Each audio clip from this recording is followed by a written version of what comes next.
mbere nataka kuri icyo kintu n'umwe gusenga k'umukiranutsi bimwongerera imbaraga, yego, bimwigiriza hino y'Imana neza, akaba afite ubusabane n'Imana ye, yego. kandi gusenga kwiza niko ijambo ry'Imana rivuga, wegekaho urugi ukajya mu cyumba cyawe, ukera na so mu ijuru, ureba ibyihere n'uzakugororera. Shomedi ndaza nkabwiye ntimwumva uko Imana imbwiye ivuze ibi nibi, nkashaka kubibumvisha cyane, nkagira ngo munkurikirane cyane munanyumve mb'umusitari. Ubundi icyubahiro nicyo kiri kwica ibintu hariya. Yumva ubona hari abantu banyamugirya no kuri social media bakavanga ibintu uko biboneye. Ejo ndi muri politike, ejo nageze mu iyobokamana, mfite umwambaro wa pasiteri, ejo nawukuyemo, nagiye ahantu hirya hatandukanye. Barashaka gushakira icyuga amaboko. Niyo muntu ngiye gufatiraho urugero, abapfumu bafashe intebe baricara, abantu b'Imana barahaguruka. Niko gahinda mfite muri iyi minsi. Icyo gihe nagikoze ku gacano kanye mfite gato yamvuga ngo urutanga rw'amaboko ntakababeshye, ntago yari Imana y'abazungu, ahubwo ni Imana yabaye ikiraro mu bazungu. Umujyanama mwiza nawe wari mubi cyane, ngo bakomeza kugomera Uwiteka, bituma Samariya hose hasigara umuhanuzi umwe bitaga Eliya. Imana ishimwe cyane. N'undi mugabo bitaga Naboti wari ufite uruzabibu rw'umuhinzi. Imana ishimwe cyane. Ngo haba rurebye kubera ko umuntu w'umunyabyaha agira ibintu byinshi, ngo ararure avuga ati uruzabibu ibi bintu ubundi warumwa kumuna ari rwiza ruri hafi y'aho ntuye, ngo ararurarikira narutanga kuko ni umurage wa sogokuruza. Haleluya, amen. Abantu dufite Kristo wadupfiriye, bamufashe nk'ikintu kiraho kidafite agaciro, ariko umuntu utunze Kristo muri we aza agaciro ka Kristo. Ni umurage twahawe n'Imana, ngo kuko Imana yakunze abari mu isi cyane byatumye itanga umwana w'ikinege kugira ngo umwizera wese atarimbuka ahubwo ahabwe ubugingo buhoraho. Iryo jambo ryarasuzuguwe kugeza aho uribwira abantu bakumva ni ibisanzwe, ariko ntabwo ari ibisanzwe. Gurishwa nta nubwo bugurwa amafaranga, nta n'ikindi wabugurwa, ahubwo ni ubutunzi dufite. Imana ishimwe cyane. Haleluya. Nabo taramubwira ngo ntago nshobora biragatsindwa kukugurisha uru ruzabibu. Umwami w'umupapa ngo ataha ababaye, aragenda ngo ntiyanarya, maze ngo umugore abwira ngo wabajwe n'iki mwami? Aramubwira ngo uruzabibu rwa Naboti nashaka urugura cyangwa se akaruma nkamuguranira, yanze. Maze ngo umugore nawe uragura uterekera umupapa, aramubwira ngo wiryamire wisinzirire. Nuko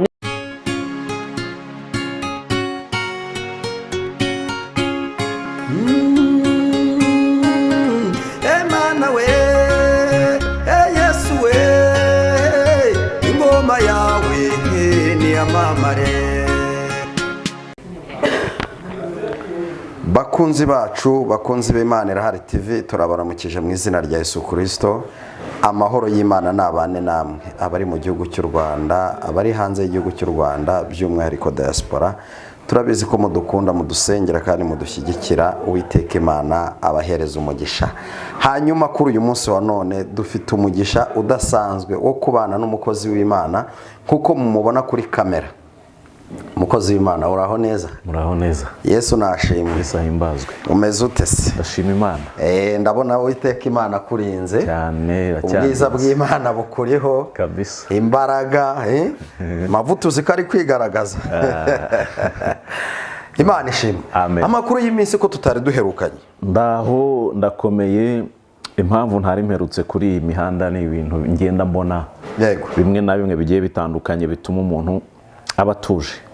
Ati impamvu ntari mperutse kuri iyi mihanda ni ibintu bitandukanye ngenda mbona, rimwe na rimwe bitameze neza. Bisobanuye ngo ubwo ugarutse noneho hari ibyo uje guhindura. Hari ibyo nje guhindura aho gatoya. Aha, Imana ishimwe. Amen. Ati hari ibyo nje guhindura. Ariko mbere yuko wibwira abakunzi bacu, mbere yuko uvuga icyo Imana yashyize ku mutima wawe, mbere yuko ugira ibyo uhindura, hari ikintu nanjye numva nakubaza. Maze iminsi mbona muri iyi minsi abantu benshi kuri social media, nkabona abantu baza bavuga ngo Imana yababwiye, abandi baza bavuga mu ndimi cyane, abandi baza bahangara bagenzi babo bakanabavuga mu mazina, abandi baza bahangana. Ariko uyu munsi tugize umugisha wo kukwakira nk'umukozi w'Imana utavutse uyu munsi cyangwa ejo, wowe ubibona ute? Nuhe mucyo watanga kuri ibi bintu ko mbona hashobora kuba harimo amahanga abiri ahanganye? Ese wowe ubibona ute nk'umukozi w'Imana nemera ko uri umwe mu bakozi b'Imana bagifite umwuka wera w'Imana ndetse n'agakiza katari kandura? Urakoze cyane kumbaza icyo kibazo. Ibyo uvuze byo ni ukuri. Ikintu bita gospel cyangwa se ubutumwa bwiza ni ikintu kinini cyane. Yego.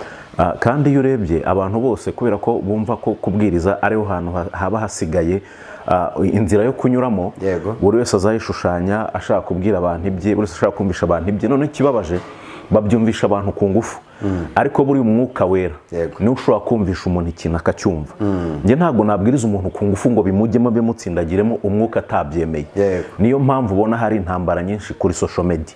Ndaza nkabwira nti mwumve uko Imana imbwiye, ivuze ibi nibi, nkashaka kubibumvisha cyane, nkagira ngo munkurikirane cyane munanyumve mb'umusitari. Ubundi icyubahiro nicyo kiri kwica ibintu hariya. Mvu ubona hari abantu banyamugirya no kuri social media bakavanga ibintu uko biboneye. Ejo ndi muri politike, ejo nageze mu iyobokamana, mfite umwambaro wa pasiteri, ejo nawukuyemo, nagiye ahantu hirya hatandukanye. Barashaka gushakira icyubahiro ahantu henshi hatandukanye. Kandi ikintu nabonye kimwe, nasomye Bibiliya, nta hantu hose yigeze aca izabugufi. Kuva mu itangiriro uzarebe nta Imana yaciye izabugufi kugera mu byahishuwe. Imana izishaka kuza, nta muntu ujya uzana Imana, nta n'amagambo ajya azana Imana. Rero ikibazo kiriho ni uko abantu bashaka kumvisha abantu ibintu by'Imana ku ngufu. Batse umurimo umwuka wera barawiha. Nicyo kibazo kiri muri social media. Abantu bashaka kumvisha Imana abantu ku ngufu, barashaka kuyihamagara ku mbaraga cyane. Uyu munsi wa none tujya tubona abantu basenga amasengesho, rimwe na rimwe bagasenga amasengesho njya numva bamwe bayita ngo naya gahato. Nabo ntabwo ndi ku ruhande rwabo, n'abavuga ko atari ayagahato sindi ku ruhande rwabo. Niki wavuga ku bantu basenga amasengesho y'iminsi myinshi kugira ngo Imana ibatabare? Ese mu by'ukuri Imana itabara umuntu kuko yakoze amasengesho y'iminsi myinshi? Ko n'ubundi tujya tubabona babwira abantu ngo nimusenge y'iminsi 40, tukabona umuntu ngo avuye mu y'iminsi 40, tukabona umuntu ngo avuye, mbese amasengesho y'iminsi 7, mbese tukumva ko amasengesho ari menshi. Mu by'ukuri ikibazo mfite, gusenga niko gutuma Imana ikora? Gusenga niko gutanga amafaranga? Niki wabwira abantu kuri icyo kintu? Wowe umucyo wagitangaho n'uwuhe? Umucyo wa mbere natanga kuri icyo kintu n'umwe: gusenga k'umukiranutsi bimwongerera imbaraga, bimwigiriza hino y'Imana neza, akaba afite ubusabane n'Imana ye. Kandi gusenga kwiza niko ijambo ry'Imana rivuga. Wegekaho urugi ukajya mu cyumba cyawe, ukera na so wo mu ijuru, ureba ibyihere n'uzakugororera. Abantu babaye abafarisayo, ndasenga 40 nkaza kuri kamera, bimbariye iki? Niba wasenze 40 bimariye iki? Hari uwagaburiye uwo munsi, hari igifu cyakize. Biriya n'uburyarya no kwikuriraho abantu, kwereka abantu kuri intwari, usenga iminsi myinshi. Gusenga kwiza ni uguca bugufi mu mutima. Gusenga kwiza no kwihana ibyaha n'ibicumuro. Gusenga kwiza si ugusakuza. Gusenga kwiza ni ukumenya icyo Imana igushaka ukagikora. Gusenga kwiza ni ukubana n'Imana utayiryarya, utayicabiranya. Kuko kuvuga ngo nasenze iminsi 40 nkaza kuri kamera nkikoma mu gatuza, ibyo nta kintu bimaze. Ni ubupfapfa. Uzi ko ushobora gusenga iminsi 40 nkasenga isaha imwe, Imana ikaba nyumva kuruta wowe usenze iminsi 40. Ndaguha urugero mu ijambo ry'Imana. Umufarisayo n'umukoresha w'ikore bagiye gusenga, bagezeyo umufarisayo abwira Uwiteka ati ndagushimye ko ntameze nk'umukoresha w'ikoro, ntanga kimwe mu 10, ndakiranuka, niza 3 mu cyumweru. Ariko umufarisayo bamba umukoresha w'ikoro ageze ku rusengero ngo atinya no kwinjira, aravuga ati Mana ngiye wanyica, abantu narabibye narabamaze, ikiza no kwangira imbabazi. Nuko ngo Yesu arabaza ngo watsindishijwe n'indi? Arabwira ngo numwe wihanye, wamenye ko ibyaha bye bidakwiriye no kugera imbere y'Imana. Uko niko gusenga kwiza. Gusenga kwiza ni ukwihana cyane, no gutandukana n'icyaha n'igisa nacyo cyane. Nuko tuje, nuko twinjiye mu kiganiro cy'uyu munsi wa none n'umukozi w'Imana, kandi murumva ko afite byinshi biri buze kudufasha ndetse bigafasha abantu bari hirya no hino. We dutangiranye iki kiganiro ugikomeze, ugitega amatwi, kigufashe kandi nanjye kimfashe, ugisharinge n'abandi, ukore notification ku bantu benshi kugira ngo kibashe kubageraho. Mukore subscribe. Turabakunda, Uwiteka Imana abaho umugisha. Turakwakiriye, utwibwire, utubwire amazina yawe n'imirimo ukorera Uwiteka Imana, ubundi twanzike twinjire mu kiganiro nyirizina. Murakoze cyane. Nitwa Mutabazi Samuel. Ni Mutabazi Samuel. Yego. Yego. Abandi umusore. Yego. Ndakijijwe. Arakijijwe. Ariko abantu ntibabizi. Yego. Kubera ko gukizwa ukereka abantu gukijijwe uburindyarya. Yego. Ahubwo gukizwa kwanjye kumenywa n'Uwiteka gusa. Yego. Yego. Amen. Ndabwiriza Imana nshoboje, nkanaririmba Imana nshoboje. Ndi umuntu utuje muri ibintu by'agakiza. Yego. Kuko namenye ko kwirukanka uruhavu bukagwa. Yego. Ahubwo iyo ugenze buhoro witonze kugera iyo ugera. Mutabazi Samuel, turakwakiriye mu izina rya Yesu Kristo. Karibu ugeze ku bakunzi b'Imana Irahari TV, amakuru y'ijuru, icyo Imana yashyize ku mutima n'ukuri ukitubwire. Uravuze ngo ndi umukristo ariko abantu ntibabizi, kandi ikindi usa naho udakeneye ko banabimenya kuko wavuze ngo ndatuje cyane. Ariko uyu munsi ntabwo uri buze gutuza. Mfite amakuru ko mu ijuru hari Imana kandi umwuka wera yamaze kururukira aha hantu. Kandi aho umwuka wera yageze nta gutuza kujya kuhaboneka. Imana ishimwe. Turakwakiriye mu izina rya Yesu Kristo, ni karibu. Murakoze cyane. Imana ibaho umugisha ku Imana Irahari TV. Abakunzi bayo ndabashuhuje bari hirya no hino, abantu bakunda iki gitangazamakuru. Imana ibaho umugisha. Mbasaba kujya mu gisengera mukagitera n'inkunga kuko gicaho ubutumwa bwiza bwa Kristo bwubaka ubugingo. Imana ibaho umugisha. Umunsi yo nabazana ijambo rivuga ngo Imana iritegereza. Imana igire bikitegereza kandi ikamenya. Ntago ireba nk'abantu, nta nubwo ihishwa, ahubwo irareba ikamenya. Umutwe w'ijambo ravuga ngo Imana iritegereza ikamenya. Reka manze nsenga Imana ubundi twinjire mu ijambo ry'Imana kuko nibwo buhanuzi butavangiye. Kuririmba ni byiza ariko kuririmba ntago byagukomeza, guhanura ni byiza ntago byagukomeza. Umuntu akomezwa n'ijambo ry'Imana yumvishe. Imana iduhane umugisha. Mana ndagushimiye kuri Imana nzima y'ubutware n'ubushobozi n'ububasha, y'ikibero no gukomera. Mube zubarusha ubwiza, bakomeye barusha gukomera, mube barusha kwera. Ntaho uhwanye nawe mu isi no mu ijuru. Isi itarabaho we wari uhari. Ijambo ryo ryo ryaremye, izina ryo rishyirwe hejuru. Tugiye kuganira ijambo ryawe rero. Ubutware n'ubushobozi bwawe bumanukiremo, imbaraga zo zikora ibyo rigomba gukora. Kandi namenye ko isengesho turituma hamagura atagera. Nsengeye abantu bazakurikira iki kiganiro, ubugingo bwabo buzakire, abarwayi bazakire, abashonje bazahazwe nawe, buri wese uko kwifuza azakubone ni mu izina rya Yesu Kristo. Amen. Reka dusome ijambo ry'Imana dusanga mu Bami ba mbere. Mumbabarire gatoya, mfite ka gripe. Ubu ari mu ruzabibu rwa Naboti, yagiye kuruzungura. Umubwira uti Uwiteka aravuze ngo nuko urishura azunguye, maze umubwira uti umva uko Uwiteka avuga. Aho imbwa zarigatiye amaraso ya Naboti niho zarigatira n'ayawe. Imana idufashe cyane. Turasoma no muri Nehemiya ibice 9 umurongo wa 19. Aryo jambo turangirizaho ubundi tuganire. Aravuze ngo ariko wowe kubw'imbabazi zawe zitari zimwe ntiwabataye mu butayu. Inkingi y'igicu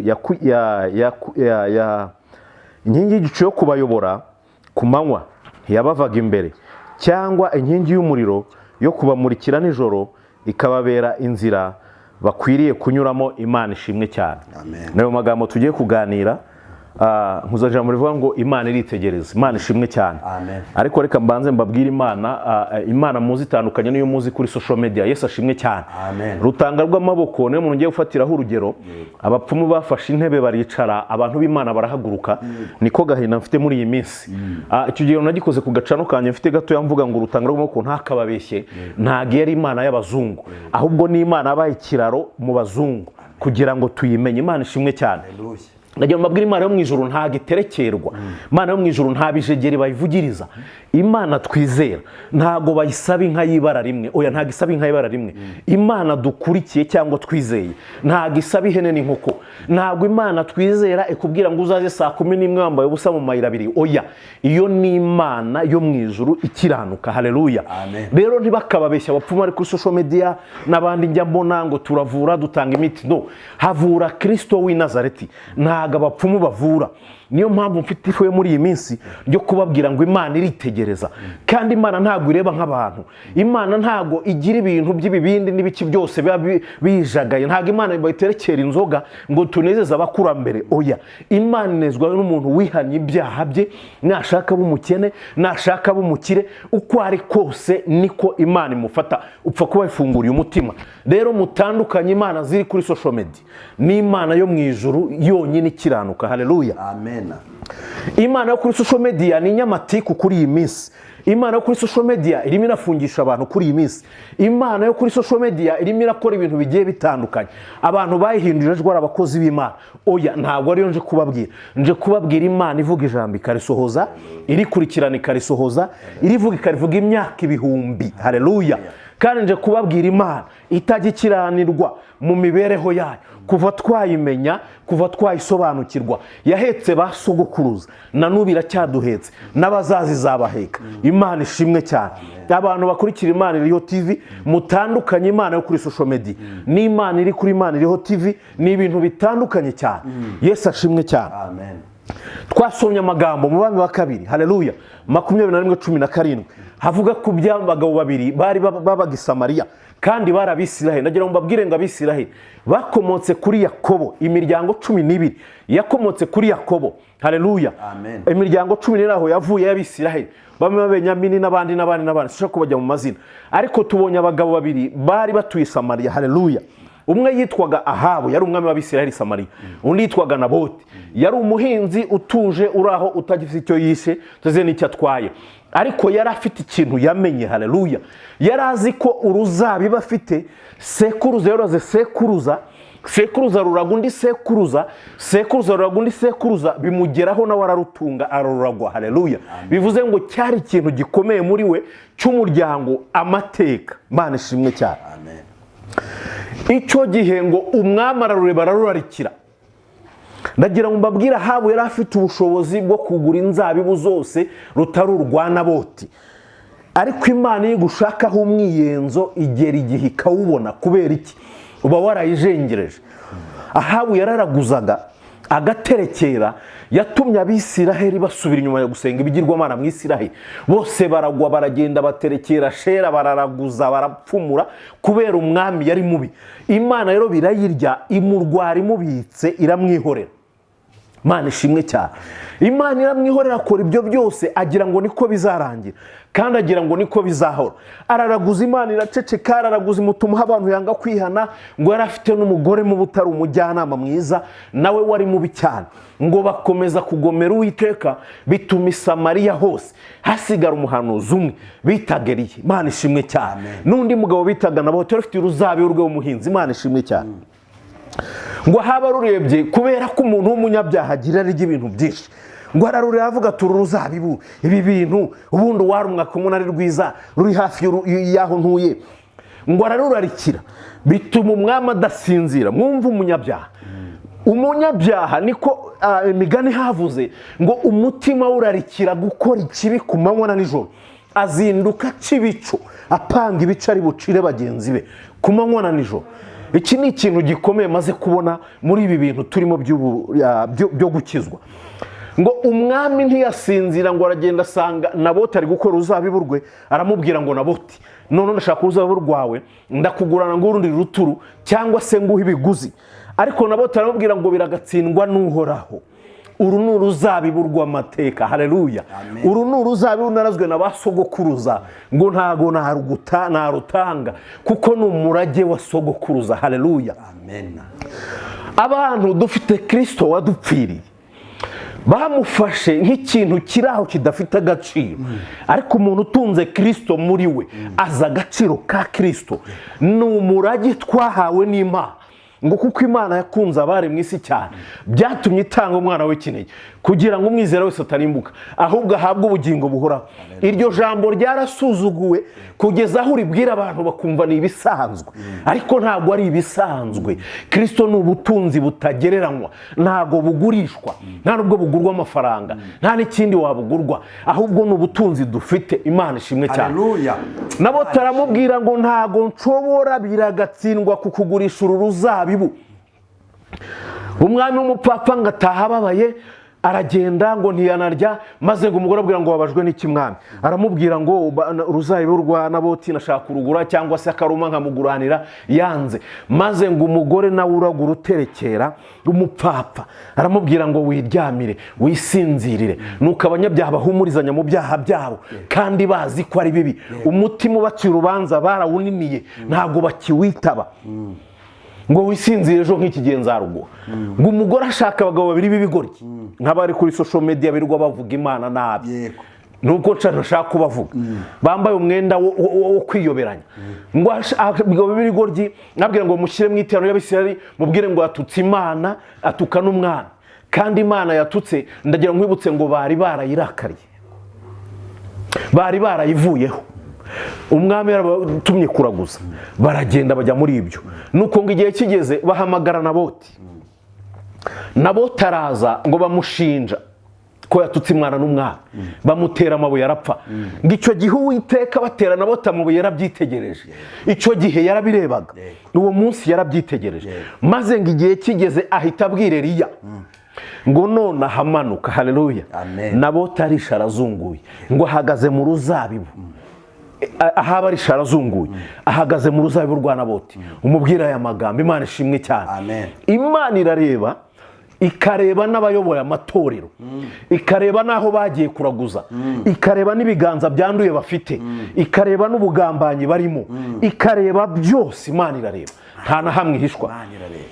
Ngo Eliya bahagezeho kuri urwo ruzabibu rwa Naboti ahaba ahagazemo, aramubwira ngo umva, ngo urisha urazunguye. Aramubwira ahabunga amusubiza amagambo akubwira ngo urambonye wa mwanzi wanjye. Bivuze ngo umuntu w'Imana akora ibintu bitandukanye n'ibyo abapagani bakora. Abapagani bazi ko abarwanya ariko nta barwanya, kubera ko iyo ubwiye umupfapfa ukuri ararakara ukumva ukuri umubwiye. Abapfapfa ntibumva ukuri, imitima yabo ihishwe ukuri. Ariko aramubwira ngo urisha urazunguye ahaba, atumva uko Uwiteka avuze. Ngaho imbwa zarigatiye amaraso ya Naboti niho zizarigatira n'ayawe. Aramubwira ngo nuko urambonye wa mwanzi wanjye we. Ngo amusubiza amagambo akomeye Eliya, aramubwira ngo nuko amaboko yawe yihagurukiye kurwanya gukora ibyangwa n'Uwiteka. Hari abantu bahagurukiye gukora ibyangwa n'Uwiteka kandi bavuga Kristo mu maso, bavuga Kristo ku rurimi, bambaye umwambaro wo gukizwa, ariko bahagurukira kurwanya Uwiteka. Abo rero nagira mbabwire ngo Uwiteka arareba. Imana ishimwe cyane. Twasomye muri Nehemiya ibice 19, ibice 9 umurongo wa 19, havuze ngo hari inkingi y'igicu mu butayu, hakaba n'inkingi y'umuriro. Abantu bataye inkingi yaboraga inzira, ahubwo bakunze kuyoborwa n'amarangamutima y'abantu, bakunze kuyoborwa n'ababeshya ngo Kristo araha, nyamara Kristo ntago araha. Reka mbabwire ubuntu bw'Imana bwatumye bazanira inkingi y'igicu mu butayu y'igicu. Ku manywa hari abantu Imana ayoboraga, Imana ikagendana nabo, bakavuga ijambo neza, bakabwiriza abantu, bagasenga abantu bagakira. Inkingi y'igicu barayitaye, ntibagishaka kuyikurikira, ngo kubera ko mu butayu ngo biratinze, mu butayu nta gusubizwa kwihuse guhari, mu butayu ntabwo harimo ubwesikoro. Niyo mpamvu byagenze gutya, niyo mpamvu abantu bataye inkingi y'igicu. Pasiteri bataye inkingi y'igicu, bavuga butumwa bati inkingi y'igicu, abizera bataye inkingi y'igicu, kuyoborwa n'Imana barabyanze, ngo babonye ari ibintu bishaririye, bati inkingi y'igicu. Imana idufashe cyane. Abantu bataye inkingi y'igicu, ku manywa barayobye, babaye nk'abantu batazi inzira, babaye nk'abantu batazi iyo bajya. Inkingi y'igicu barayijugunye, nta n'umwe ugishaka kuyoborwa n'Uwiteka, ushaka kuyoborwa n'Imana. Inkingi y'igicu yose barayitaye, bataye inzira, barapfapfanye, babaye abayobe, bagiye mu bucuruzi, bacuruje abantu b'Imana, bacuruje ijambo ry'Imana, babaye abayobe kubera ko bataye inkingi y'igicu yabaroga abantu ku manywa. Mana ishimwe cyane. Nijoro mu butayu hari inkingi y'umuriro yabamurikira ngo badasitara. Abantu barasitaye, umucyo wa Yesu wabavuye mu maso, ijambo ry'Imana ryabashizemo, guhanura kwera kwabashizemo, ubwiza bw'Imana bwabashizemo, ariko Imana iracyafite imbabazi. Mana ishimwe cyane. Abantu ntibagishaka gukora ibyo Yesu ababwira, abantu ntibagishaka kugendana n'Imana. Bantu ubushare bw'ibigeragezo bwabakamuyemo Imana, ariko nagira mbwira ibigeragezo bituma ukomera, bituma wambara imbaraga, bituma ushikama mu byo wizeye. N'umwarimu kugira ngo abe umwarimu aba yize akabona amadiplome, umusirikare ku ikosi ntapfa kuba koroneri, hari ibintu aba yarakoze. Nta peti ry'ubuntu ribaho, no mu bya Kristo niko bimeze. Nta gakiza k'ubuntu kabaho, nta bintu by'ubuntu bibaho. Agakiza n'ubuntu, ariko kugira ngo ukizwe ugere ku musaraba hari aho ugomba kunyura, hari aho ugomba guca, hari inzira ugomba kunyuramo, hari ukwihangana ugomba kuzura. Abantu bataye ibyabafashaga mu rugendo, bimwe by'umwuka byarabashaririye, bigeze naho umuhanuzi atacyemerwa. Imana yahamagaye irangurura n'ijwi, abantu banga kumva. N'ijwi ryo bibare irangurura banga kumva. Abahanuzi baterwa umugongo, abavuga butumwa barasuzugurwa. Uvuga ukuri kuri ubu bakaguca kubera icyo ubabwiye ukuri. Ariko reka mbabwire ijwi ry'urangurura mu itorero riracyahari, rivuga ngo mutunganye inzira z'Uwiteka, nimugorore inzira z'Imana, kuko uzaza ntazatinda, kandi naho yatinda urupfu ntiruje. Ariko abantu babaye abapfapfa, abantu barananiranye, abantu ntibagishaka kumva ijambo ry'Imana. Nimuhindukire. Mana ishimwe cyane. Yigeze yitegereza Dawidi ari gusambana na muka Uriya, maze Uriya ari ku rugamba, yitegereza uburyarya bwa Dawidi. Dawidi atuma Uriya ngo ngwino hano ngamutereka inzoga, kugira ngo jye wawe uryamane n'umugore wawe. Aramubwira ngo biragatsindwa, ntabwo bishoboka, hari bene data bari ku rugamba. Ariko buraterwa uri umurokore, wamara guterwa bandi bakaryama bagasinzira. Ubu umuntu bwashize mu barokore, barabarokore, ariko ubu ngubu byararangiye. Ariko Uwiteka aritegereza, yitegereje haba amafuti ye, yitegereza Dawidi. Ramubwira ngo Dawidi ibyo wakoze ni ibiki? Natana amushyiriye amakuru. Dawidi aca bugufi. Abantu babuze guca bugufi, abantu babuze kwihana, abantu babuze gusenga. Barasenga ariko basengana uburyarya, barasenga ariko basengana ibyaha, barasenga ariko basengana amashyari, barasenga ariko basengana ubuturi, barasenga basengana gucabiranya. Abantu babuze Kristo. Nimugaruka bamurikire, rufatiro ruracyahari, ruvuze ngo Uwiteka azabe. Mana ishimwe cyane. Uwiteka aritegereza, Uwiteka arareba. Yabonye Gehazi avuye kwaka ibiguzi, kandi Imana yakirije Namani ku buntu. Ambwira ngo ibibembe bya Namani uyu munsi niwe biri bubeho. Uwiteka aritegereza, Uwiteka arareba, Uwiteka arakuzi, azi imigendere yawe, azi imihagurukire yawe, azi uko wicara n'uko uvuga, azi uko ugenda n'uko uhagaze. Uwiteka azi imitima, azi imitima yacu. Uwiteka azi umutima wa buri muntu wese. Mana ishimwe cyane. Ngiye gusoza, gera ku musozo. Uwiteka aracyabategereje, Uwiteka arabakunda, kandi aracyafite imbabazi, kicaye ku mutima w'imbabazi. Nimubanguke rero, Imana irabategereje. Reka dusenge Imana, kandi Imana ibahe umugisha, ariko Imana irareba iryo jambo ritahane. Mana ndagushimiye, uri umukozi w'umuhanga, uri ibyiringiro bizima bidakoze isoni, urareba kandi ukitegereza. Mu izina rya Yesu Kristo turasenze ngo ugaruke ku bwoko bwawe, imbaraga zawe zibagarukeho, ubuntu bwawe bubagarukeho, urukundo rwawe rubagarukeho, amaboko yawe abagarukeho mu izina rya Yesu. Kandi ugenderera abantu bawe, wongere uzane inyigisho uyobore ku manywa, y'umuriro uyobore nijoro, kuko icyubahiro n'ubutware n'ubushobozi ari byo bidashira. Mu izina rya Yesu, amen. Urakoze cyane mukozi w'Imana ku magambo meza tuganiriye. Umuntu yakwifuza gusengana nawe, umuntu yakwifuza kuguha ibyifuzo, umuntu yakwifuza kukugisha inama, ndagira ngo utambutse nimero yawe ya telefone. Murakoze cyane. Nimero yanjye ya telefone ni 078 333 416 umpamagara muri weekend ikomeye bizimba ni ku kazi ntago wambona. Kandi byiza mvuga ikintu kimwe nsoza. Yego. Uko nagusengera hari ikintu ntahinduraho, ariko usenze ukegera Imana nawe yabihindura. Buriya nkunda gutoza abantu nabo gusenga, nkunda gutoza abantu kugira umumaro nabo ubwabo, Imana ibahe umugisha kandi ibagire neza, amen. Murakoze cyane bakunzi bacu, mwumvise ko uyu mugabo afite byinshi yababwira muciye mu gikari.